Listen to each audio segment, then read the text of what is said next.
Wow, thank you all for coming in. Yeah, clients can be can be a bitch, which is funny because that's really part of the lecture, and I don't know how to say it, but we really were looking at the office got together to look at how best to really put together a lecture for tonight, and of course we can go in chronological order, but we thought instead, well, why not use the client influence, since it was so much part of our history, and really project it through our clients and how they relate to each other. So that's what we did, and we thought of a interesting way to go through it in a Facebook way. But before, so the first Facebook, or first image is Belzberg Architects. And just to give a very brief history about Belzberg Architects, I graduated in '91, worked for a few firms, and then had a series of clients, one particular that would not let us construct the building until we actually built it myself. And there was a requirement. And I spent a few years on the job site building it, learning not only the trait of construction, but actually the subtle politics of coordination and subcontractor negotiation, which I found to be far more complicating than anything else. And it really gave us an extraordinary opportunity and insight, and it took us a long time. And what I'm going to show tonight is really only the last 4 years, because about 4 years ago, really our office came together. About 4.5 years ago, I was by myself with another, bringing in an intern who came back, Dan Wrench, and we really started building up the office through a methodology that I thought was unique, and I had nothing to lose, so I thought, what the heck. I had Dan and whoever he hired the next person, and then the next person, and the next person, and I actually had nothing to do with the hiring except for maybe psychological evaluation at the very end. But there was very little. It was very hands-off, and what I found was it was really quite successful, that the office turned into a support staff for each other. They were responsible for who they hired, so they actually helped the person that they hired, or the community. And it really turned into a small little village, a small little team, one of which that I'm just a part of.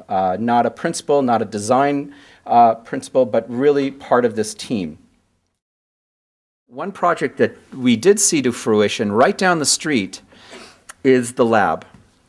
And the director of the lab is a gentleman by the name of Adam Lerner, who is by far the genius behind directorships of museums. He is what I call like a design gangster, design maverick. He really tapped into this incredible opportunity where he provides a landscape, or it provides an opportunity for everybody to be involved. The people who just happen upon it, and the people who use the institution as a destination.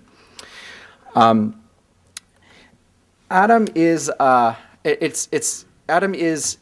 had started this project, and this is the lab. I just want you to see that for a little bit. I hope everyone visits this website. It's truly incredible, and look for the smoking monkey.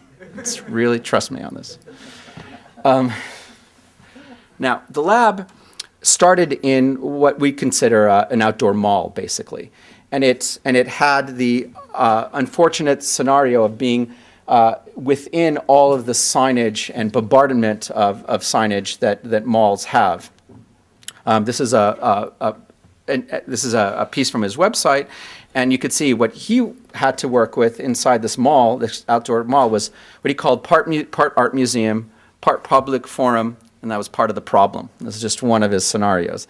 And that he had these lectures and exhibits, and some of those lectures, I just want to say, were as interesting as contemporary art in 20th century.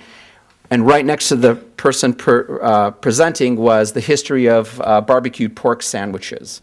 And what he tried to do was find a connection, find an open forum to be able to be had. But again, it existed uniquely within this open area, this open mall called Belmar. What we found, though, is like Victoria's Secret or Dick's Sporting Goods Store, the front of the glass front is, or storefront is always the most important piece of real estate.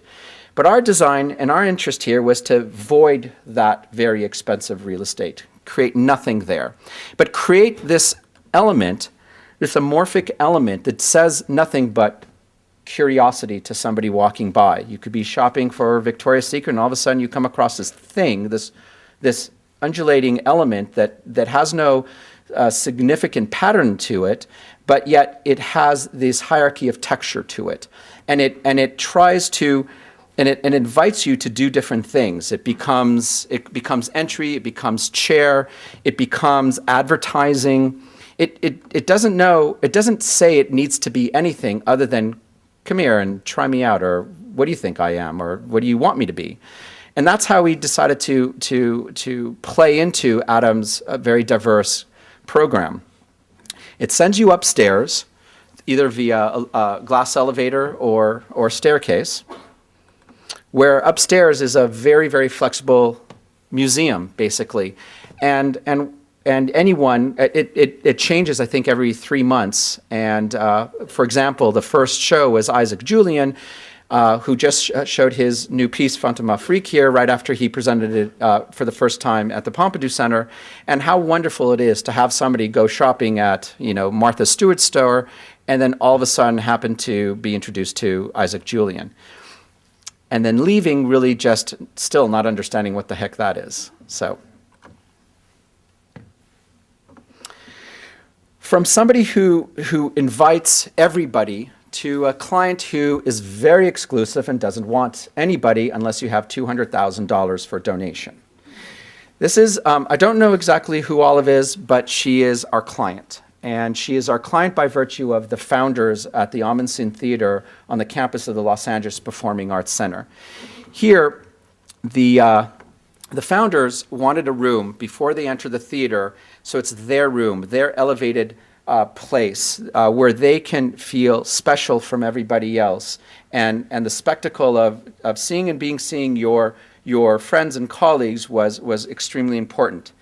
But we were given the parking lot and a storage room to do something spectacular.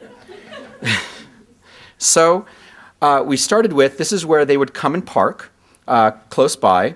And they would need, of course, a signifier. So we created a series of perforated panels that illuminated signifier come through here. You would slip. You would slip behind these two panels into this jewel box that we wanted to create with contradictory materials, from the fluorescence and the concrete into soft woods, undulating elements, and a bit of softer space. So the pattern we came up with and the concept we came up with is a parametrics pattern that was pulled and then flapped down to create a ceremonial curtain, almost like a coming out curtain. Here I am, and I'm being presented. So through that slip in the parking lot, you come behind the curtain, you are elevated up, you slip behind it. It's a three-dimensional object that becomes the backdrop, and there you are presented. You engage. You have your social experience, and we also incorporated horizontal lighting in order to have a sense of beyond, because we were underground. We didn't want to basically have only vertical lighting. So the idea was to create perforated panels. And then all the ceilings undulate, and the light really does move with every position you're in the space.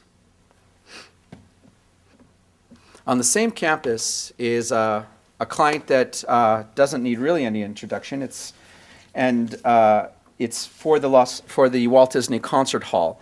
And though our clients were the Los Angeles Performing Arts Center, Mr. Gary was our very, very strict critic, let's put it that way, who had to review everything we designed, everything we built, and so we considered him our guiding client.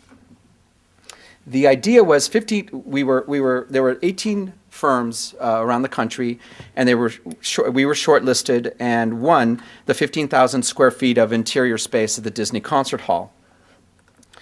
The idea was not just formal in its application to the surrounding environment or the TI, but it was a series of acoustically engineered elements that allowed isolation so that noise would never filter into the concert hall. So there was a high-end restaurant that we did that all of these, let me get back to it, all these projects, we got the award, we received the award of the contract in early 2003, and it was opening in October 2003. We needed 15,000 square feet with restaurants to fit in 90% completed historical landmark that had no opportunity for grease duct, and there's no such thing as vertical shafts, and grease interceptors, and it was really a challenge. And the idea was prefab. Everything had to be prefab, and you go in at the last minute, even in the middle of the night when no one sees you, and you sneak. It's like guerrilla architecture, and you sneak it up there. And really, that's what we had to do to create these elements. This is the ceiling at Patina, and the walls at Patina, all CNC milled. And we did the bookstore, also CNC milled, a lot of recycled material from his material. The cafes.